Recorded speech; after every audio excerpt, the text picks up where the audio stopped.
নমস্কাৰ চাবিৰসকল, অগ্ৰবাদী কৰ্মী, আশা কৰ্মী আৰু ৰান্ধনী কৰ্মীৰ দৰমহা বৃদ্ধি সন্দৰ্ভত এক শেহতীয়া খবৰ আমি আপোনালোকক ক'ম।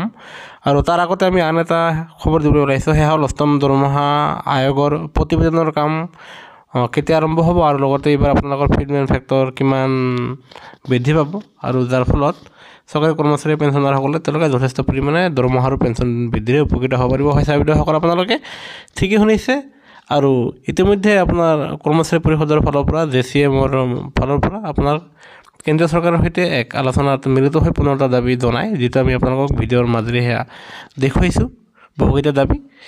আৰু যাৰ ফলত সপ্তম দৰমহা আয়োগ গঠন হোৱাৰ আগতে আপোনাৰ বাস্তৱত কাৰ্যকৰী হোৱাৰ আগতে যি কমিটি বনাই দিছিলে, সেই কমিটিৰ প্ৰতিবেদন 18 মাহ সময় লাগিছিলে, আপোনালোকে অৱগত সেয়া। আৰু সেয়েহে অষ্টম দৰমহা আয়োগৰ যি কমিটি, সেই কমিটিৰ কাম কাজ আপোনাৰ অহা এপ্ৰিল মাহৰ 25 তাৰিখৰ ফালৰ পৰা সেই কাম কাজ আৰম্ভ হ'ব।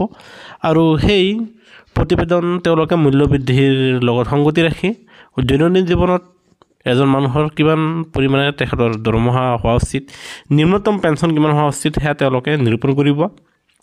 আৰু এই ক্ষেত্ৰত ফিটমেণ্ট ফেক্টৰে এক গুৰুত্বপূৰ্ণ ভূমিকা গ্ৰহণ কৰিব।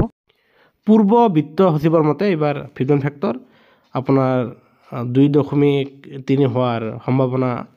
আৰু যিয়ে নহওক, এই আপোনালোকৰ এপ্ৰিলৰ 25 তাৰিখৰ পৰা অষ্টম দৰমহা আয়োগৰ সেই প্ৰতিবেদনৰ কাম আৰম্ভ হ'ব, আৰু যাৰ ফলত আপোনালোকে 26ৰ পৰা অষ্টম দৰমহা আয়োগৰ অধীনত দৰমহাৰ পেঞ্চন বৃদ্ধিৰ সুবিধা লাভ কৰিব। আনহাতে এইখিনিতে আপোনাৰ ফেব্ৰুৱাৰী মাহৰ শেষৰ পিনে অসম চৰকাৰৰ বাজেট অধিৱেশন আছে, আৰু এই বাজেটতে অগ্ৰবাদী কৰ্মী, আশা কৰ্মী আৰু ৰন্ধন কৰ্মীৰ দৰমহা বৃদ্ধি কৰাৰ কাৰণে ইতিমধ্যে কমিটি গঠন কৰি দিছে।